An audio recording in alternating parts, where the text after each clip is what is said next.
Here we go. Welcome to Caleb's Basketball Pod. For this episode, we are going to do a Christmas Day NBA game slate preview. So I'm going to go through and preview each one, give a little bit of what I think needs to happen or could happen in the game. Before that, I just want to start by saying Merry Christmas to everyone who's joining, and say there will not be an episode on Wednesday because that is Christmas Day, but there'll be an episode on Friday. So we'll recap our Christmas games that happened on, well, of course, Christmas. And then we'll go from there. But yeah, happy holidays, everyone. And this is our last episode before Christmas, so Merry Christmas. Okay, let's start with our NBA Christmas Day slate. Let's start with matchup number one, which is the San Antonio Spurs at the New York Knicks. For that episode, I think that's going to be an interesting game. The Spurs are playing a lot better basketball as of late. Wembanyama came off of a 10-block game recently against the Portland Trailblazers. Chris Paul's been doing some work. He's been putting in good assist games. Points are low. But nonetheless, the Spurs are playing a lot better brand of basketball this season. They're hovering around that play-in area in the Western Conference. Then the New York Knicks, number one offense in the NBA. These guys are shooting lights out from the field. Karl-Anthony Towns is playing unbelievable right now. He's had multiple 20-rebound games in the last 4 Knicks games, and that's very impressive. Besides that, Jalen Brunson's averaging over 20. You have guys like Mikal Bridges starting to find his way. That Knicks team is very dangerous. What do I think is going to happen in this game? I believe the Knicks will win, but I think it's going to be close. I think it's going to be one of the most entertaining Christmas games.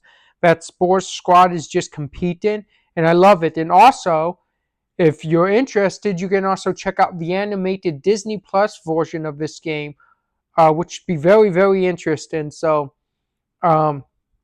interesting to see that and just see how it looks. Recently, we had the Simpsons football game, so it'll be interesting to see how that one looks as well. I do expect a big game from Victor Wembanyama because the Knicks' paint presence is not there yet until Mitchell Robertson gets back.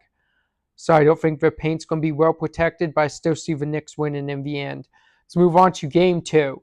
Game 2 would be the Minnesota Timberwolves at the Dallas Mavericks. Now, the thing on this game, this may be a blowout. The Wolves have really underperformed this year. Speaking of the Knicks, they recently went to Minnesota and blew out the Minnesota Timberwolves. So I'd be kind of surprised if this game's too close. I see Dallas running away with it. Dallas is playing really good basketball as of late. They're 18-10. They're the 4th seed in the Western Conference, which is very impressive. And the Timberwolves are struggling. They're under that play-in area in the Western Conference. Their offense struggled last season at points. This season, the offense is still struggling, but now they don't have the defense with it. So I don't see that game being all that close, except for if Anthony Edwards goes off and keeps the game closer. But if not, I see Dallas taking that one rather easily. Let's move on to our 5 p.m. game, which will be your NBA champion Boston Celtics hosting the Philadelphia 76ers. I think this game matters if Joel Embiid plays.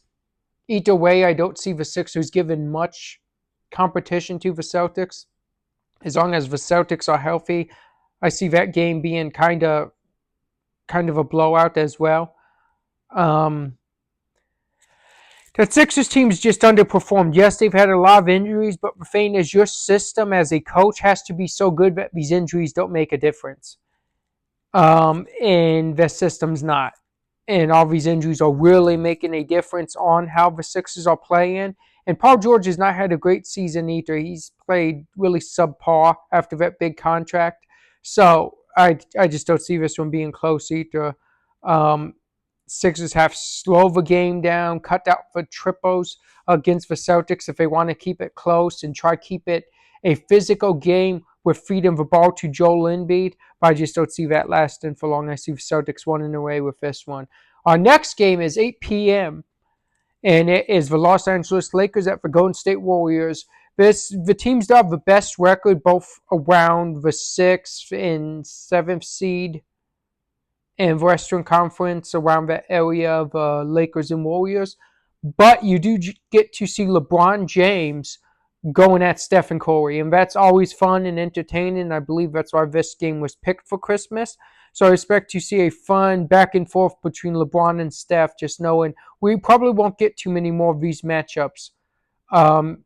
This we're probably on our last year or two of seeing these matchups. So enjoy it while it lasts, and don't expect anything more than just a back and forth between LeBron and Steph and showcasing the two stars on Christmas Day. I see the Lakers probably taking this one because the Golden State Warriors have hit a rough patch. And Steph Curry really needs to do a lot for them to win or keep games close at this point. So I see the Lakers winning this one. Now let's go to our last game. In our last game, I think it matters who plays. It's the Phoenix Suns hosting the Denver Nuggets, so you're hosting multiple-time MVP Nikola Jokic. And it's, like I said, it really matters who's playing. Denver's won like 4 out of their last 5.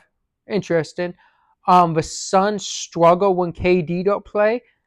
But then Devin Booker missed a game recently. KD played and they lost that one too. So when one of their key threes not playing in games, they're struggling to even win.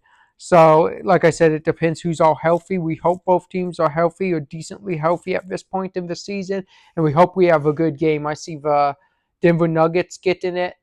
Could possibly see the Suns get, but I think the Nuggets are kind of starting to catch a little bit of fire. I think they're going to work their way up to that 4th or 5th seed in the West before too long. So we'll see, but it's interesting to see how this Nuggets team starting to turn things around. I think they're really missing a bench, maybe another star, but I think the biggest thing they're missing is just a bench unit. You need people who can take the pressure off of Jokic. Guys who can just score and do their thing when Jokic is out of the game. I've spoke on that before, but we'll see if they fix that at the trade deadline coming up in February. So be interesting to see. And then for the Suns, I don't know what to say. I thought they needed a point guard and he could put the pieces in place to make them a viable competitive team against the upper echelon of Western Conference. But no, because when KD's out, they were 1-9. And it's like, that's just, you need more. You can't just rely on one guy, and that's not your point guard. That's just Kevin Durant, and it's like if KD's not playing, you're going to lose to everyone. So I don't know. This Suns team is very disappointing in my opinion, and I think they need a lot more before they actually have a shot to compete for anything in the Western Conference. But a key thing I want to mention real quick is we're talking about ratings for the NBA being down, but I just want to point out like, 2 of the 2 top teams in the NBA probably didn't even get considered for a Christmas Day game. Going into the season, you would expect maybe the Cavs would be the number 1 team in the NBA by Christmas, which looks like they will be. But Oklahoma was the number 1 seed in the Western Conference last season. Why they didn't have a Christmas game is beyond me. But now you're going to Christmas without your 1 or 2 seed in the NBA, and that's just doesn't make sense to me. Maybe something like that needs to change. Maybe I get the Christmas games are a selling point for the NBA schedule, but maybe we need to talk about letting them schedule these games maybe a month into the season when we see which teams are doing really good and which teams just aren't. And maybe that help ratings a little bit. I mean, I don't know. I'm just throwing something out here. But like I said, to go on Christmas Day and you don't have